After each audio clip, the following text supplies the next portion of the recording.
Alright guys, Steven here, and today I'm going to be doing a review on who is better. Is it Falling in Reverse or Escape the Fate?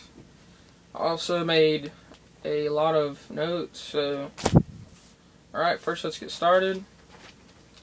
Alright, we all know Ronnie Radke was the lead singer of Escape the Fate back in the day until like a tragic death happened and he got sent to prison.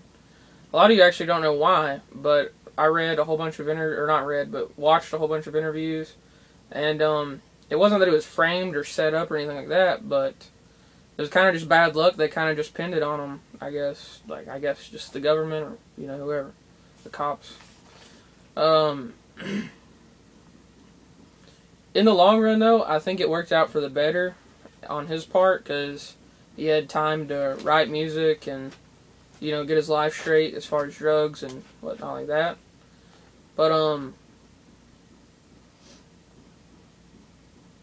oh, well, one thing I kind of realized recently, too, is because I always thought there was a huge rivalry between Escape the Fate and, just Ronnie Radke, basically, alone. And, I kind of just came to realize it ain't like they just had to kick him out of the band, but they were going to just spiral down, they didn't have a lead singer, so it was either wait for him for 4 years to get out of prison or however long it was, or just get a new lead singer, and that's what they did. And I think it actually worked out in the long run because this way at least we have two bands instead of one.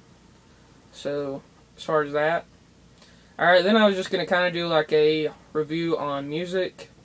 Like for instance, the old Escape the Fate's music, they had hits like this, like Situations, The Guillotine, Reverse This Curse, No Sympathy for the Dead, Not Good Enough for Truth and Cliche, and a Makeup song, which was kind of unheard of. I never heard of it at the time, but till recently when Falling in Reverse did their album, they showed the old version. Anyway, but as far as Escape the Fate, so that was all songs that I actually liked off of what he sang, what Ronnie Radke sang. And with Craig Mabbitt, to be honest, the only songs that I actually liked was This War Is Ours and 10 Miles Wide. And I'm sorry, there's one more. And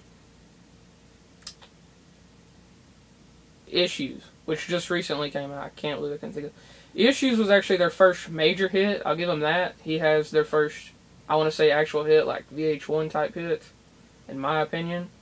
However, like, good topics on that is, for one, This War Is Ours. The only reason I even liked it, or it could be The Guillotine Part 2 or something like that.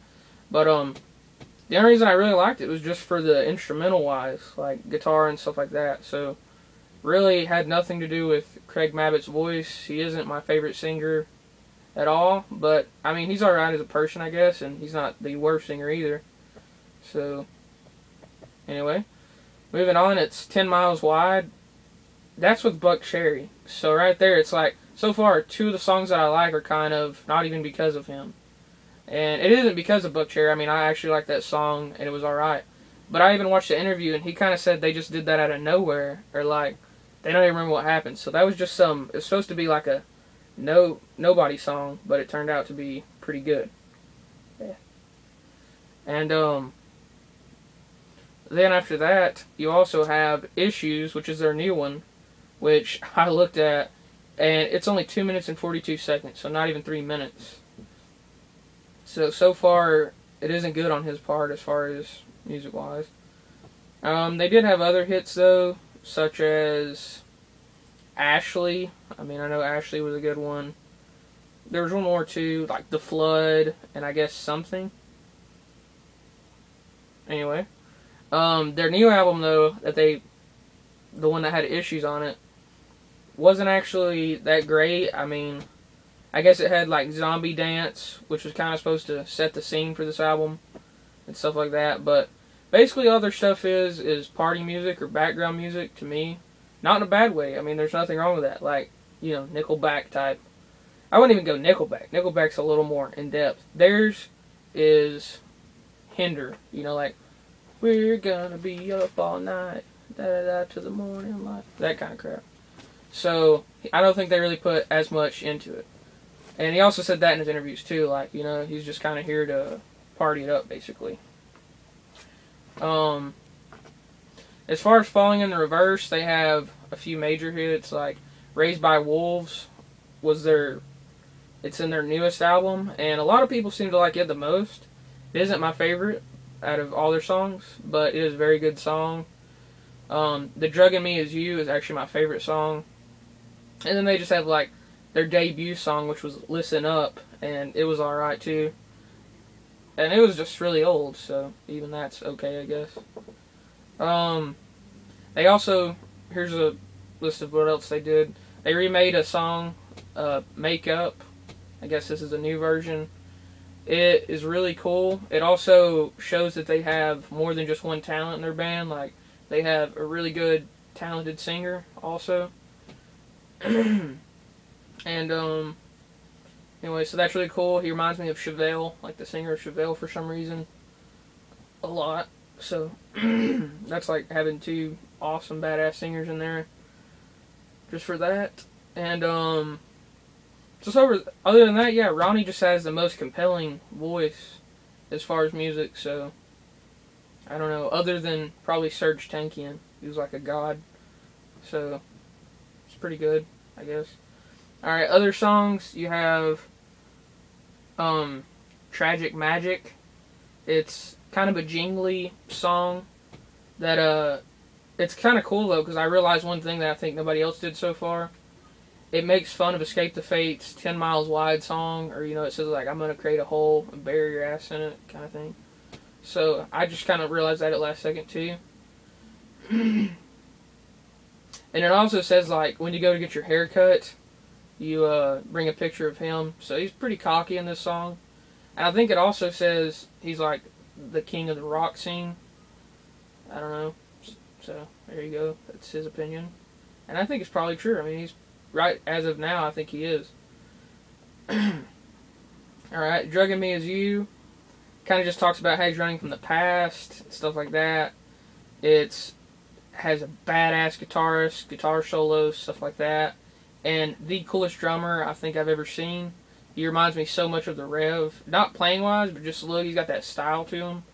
So, their whole band kind of reminds me of Avenged Sevenfold. You got I'm Not a Vampire.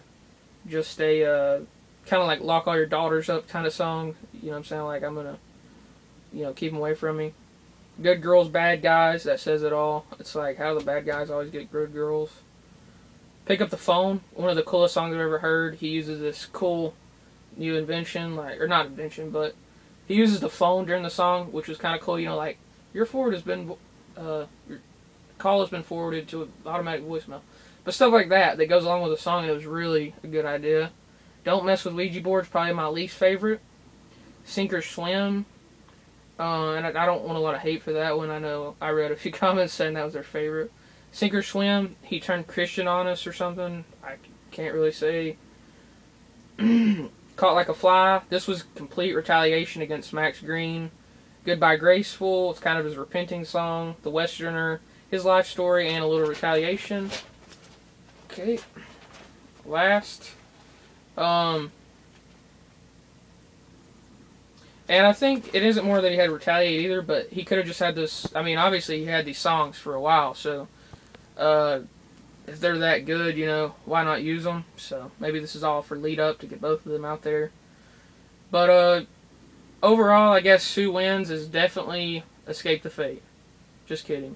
Falling in Reverse is definitely the winner here as far as singing wise, and just, I don't know, I just like them a lot better. So hands down, they win to me. And basically, Escape the Fate, I think, is just reaping what Ronnie Radke has sown into the whole Escape the Fate thing. Anyway, guys, that's all the time I have. So thank you guys for watching. I hope that you will rate, comment, or subscribe. You can ask me any questions, leave any video responses, or anything else. And peace out. Guess that's it.